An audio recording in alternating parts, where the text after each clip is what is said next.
The lower trapezius is what I have personally nicknamed the forgotten trapezius. Everybody seems to forget about that. When they think trapezius, they usually think of just upper trapezius.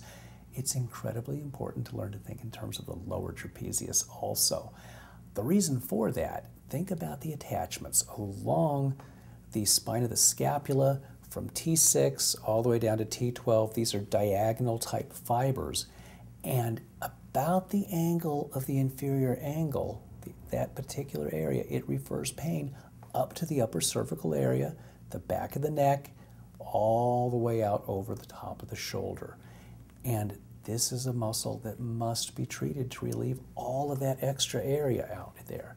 It is perpetuated by tightness in the pecs, a round shoulder type posture that needs to be taken care of prior to doing the spray and stretch to the lower fibers area.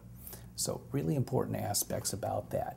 Now, the diagnoses that you get with this are occipital headaches that don't go away when you treat everything else in the upper cervical area.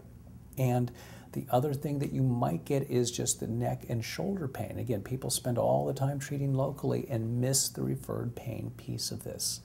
Let's not miss that. Let's go ahead and treat the lower trapezius. Okay. In addition to being able to do the lower trapezius on the table, we can also do it in a chair. Go ahead and sit forward for me, sir, about halfway up in the chair. Okay, what we're going to do is I'm going to turn your head to the side and drop it. Now we're going to bring this arm over. The trigger point in the lower trapezius is located right about the area of the inferior angle of the scapula. The referred pain pattern is primarily an upper cervical area of referral, as well as through the entire shoulder region up above. So ideally, we're going to be spraying up through that referral area. We don't have a particular range of motion test for this. However, a really good way to look for it, if we set the patient straight up to view from the side, if we look at his shoulders, and go ahead and look straight ahead, and if we really had a severe problem here that was perpetuating this, it would be a round-shouldered posture, and we'd see the shoulder girdle anterior to the thoracic area. But in order to put him back in the spray and stretch position, this will work really well.